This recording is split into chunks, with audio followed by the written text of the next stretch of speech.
All right, how you doing? This is David Harmon over here at the Map City Incorporated. Data Capture 101. You can comment, subscribe, and like. I doubt you will. This is not supposed to be a professional video. This is very amateur. I'm not doing this with any budget whatsoever because I don't have a budget at all. I have no budget. This video is going to be about the shutdown. I've noticed the language that's being used. The Uniparty, the infamous Rhino Uniparty, is working together in coercion to present the idea that the continuing resolution of the Joe Biden's 4-year budget plan, the budget plan he had been using for the past 4 years of continual increases of spending, is a reasonable option to what we in the America First branch of the Republican Party asked for, which is a reduction of the total expenditure cost on year spending. Our YOY wanted to be lower than what it had been for the past 10 years. However, the Joe Biden administration and its infinite lack of wisdom continued to raise the year-on-year costs, and the year-on-year inflation rates went up. I'm not going to go into technical details. I'm going to keep it very simple for everybody to understand so that nobody gets lost, nobody gets dried out and falls asleep. Stay wet, stay loose, pay attention.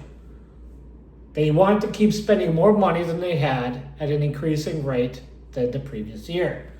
This last continuing resolution that they signed back in March added additional spending to the continuing resolution that Joe Biden has signed the previous year in June.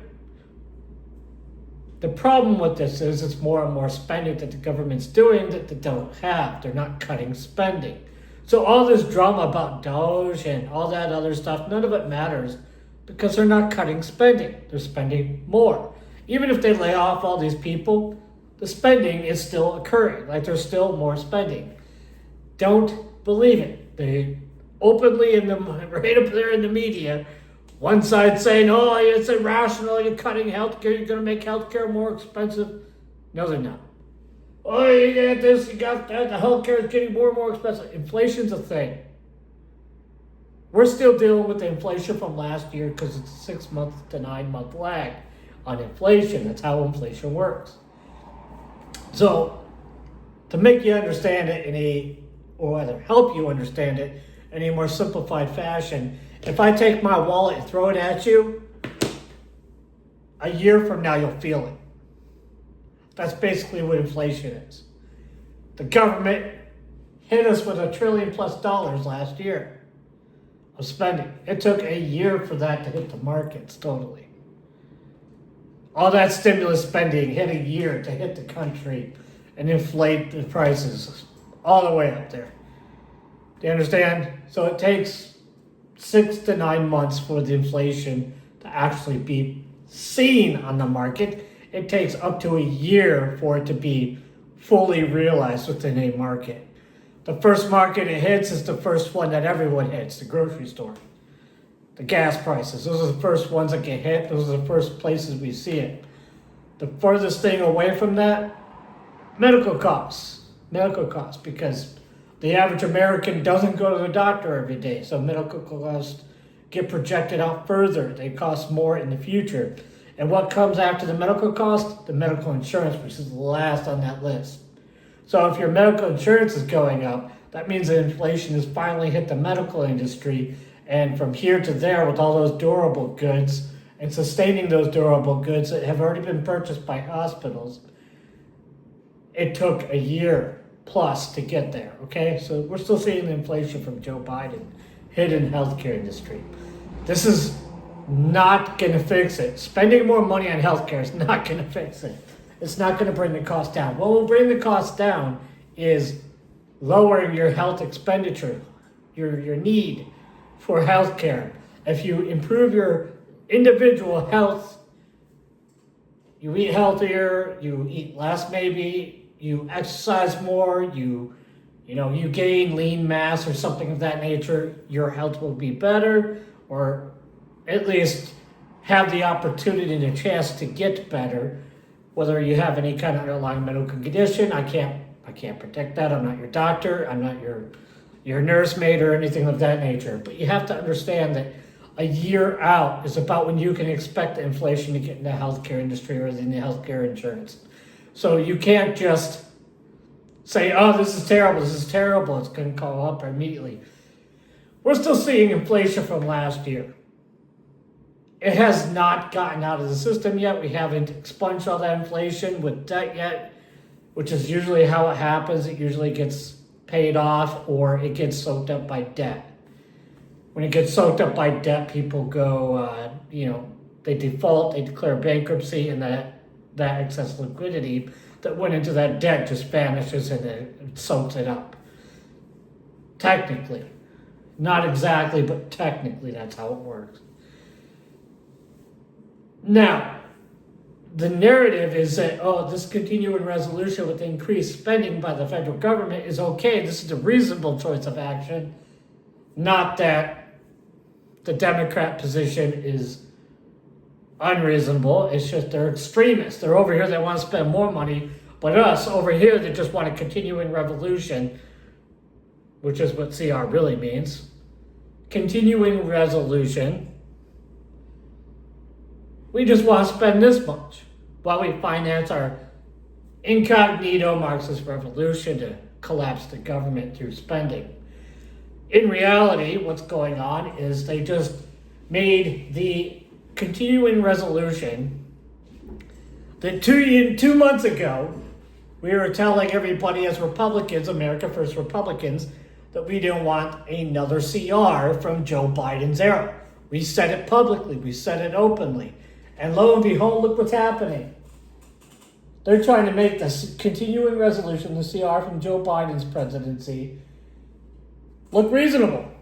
It's the reasonable choice between crazy, lunatic leftist Democrats who are the willing patsies and Joe Biden's presidency spending. Who's really behind it? You tell me. Remember, they all lie. They're politicians. They do what they're told to do because their constituents tell them to. Constituents means biggest donor. Never believe the guy whose entire livelihood is backed by a foreign entity. Never do so. Don't do that. That's a bad idea. As an the American First guy, I should just have tattooed to my chest or something. As the America First guy, before anybody else got on the America First wagon, I started it. And you're welcome. 2011. A little bit of ego there. I'm going to stroke it a little. Get a little dirty. I was doing stuff and I got a little dirty. You have to comprehend it. We don't look at things the same way that everybody else does. We see this debt. We look at the interest rates. We look at the payments due. Me personally, if I were in that much debt, I'd be worried. I'd be really worried. But since it's the federal government, I'm not so worried, right? You believe that. What I am worried about is when the collapse comes, where are all these military arms going to go? I live in a state with nuclear weapons. I live in the state of Wisconsin. We have nuclear silos. Like in the middle of the state, just out in the middle of nowhere. You're driving down the road, you look over to your right, you see USAF. You're like, oh, look at that. Oh, those are silos. Oh my goodness, there's a lot of them. So when the U.S. government collapses, I guess we're going to auction off these nukes so we can pay for our bills and our debt in Wisconsin. So, shall we start the auction here? Since there won't be any more international nuclear regulatory agency because, surprise, they get all their funding from the United States. What's that? Oh, that's right. I live in the state of Wisconsin. We'll have a whole bunch of nukes to auction off to somebody. Somebody's got to want to buy these stupid things. They're absolutely worthless to us. Because, who am I going to go to nuclear war with? There's no countries on this planet that are a threat that I need nuclear weapons. Because what are they going to do? Nuke me? At that point, they're no longer a threat. The absurdity that we have going on here. We have thousands of nuclear weapons just sitting around, and our government has zero accountability for anything. Literally zero accountability for anything. It's every man for himself out here now. Like, you can't trust anybody. You can't trust any of these congressmen. I can't even trust my own congressman. My own congressman is he's right there, tapping the honeycombs. Sweet government honey. Sweet government honey. Sweet government honey. He's right there doing the same thing as everyone else. Oh, because of FEMA flood zones. $20 million. You want to hear something about $20 million? FEMA flood money. 2 years ago, the United States, this country right here, we had $20 million. The state of Wisconsin. $20 million surplus. Our state budget had a $20 million state surplus. And the Democratic governor, Governor Evers, voted to spend it. Instead of shoving it in a mattress or a bank account or escrow or, anywhere that would make more sense than just, doing nothing with it. And now we have to go to the federal government with our hat in our hands. I don't have a hat in here. I should get some props, obviously. A hat in hand to the federal emergency, whatever, FEMA, with the hat in hand and say, well, we need money. We need money. So that's where we're at in the state of Wisconsin. Our politicians are now begging the federal government for money. Do you have any idea how demeaning it is to be in the state of Wisconsin, which has the most robust economy in the Midwest? We went from a surplus to begging for money in less than 2 years. We have one of the best computer science programs in the entire country in our state. We're begging for funding. And why? Because we can't do anything. We have a Democratic governor, a Democratic lower state, and a Democratic senator in Tammy, Baldwin, that can't get anything done in the state of Wisconsin. We can't get any nuclear power plants built. We had 3 of them. Now we have 1. And that one's about to be decommissioned in the next decade. And they were suggesting solar power in the state of Wisconsin with our 5 hours of sunlight in the middle of winter, which is like 3 months long every year. That's what they're recommending. So clearly, the UN Agenda 2030 is full-blown, still pedal to the metal with the Republican Party. Apparently, everybody's on board with it. So now we're all getting screwed. And this death toll is going to be really high. Really, really high. Like, unbelievably high.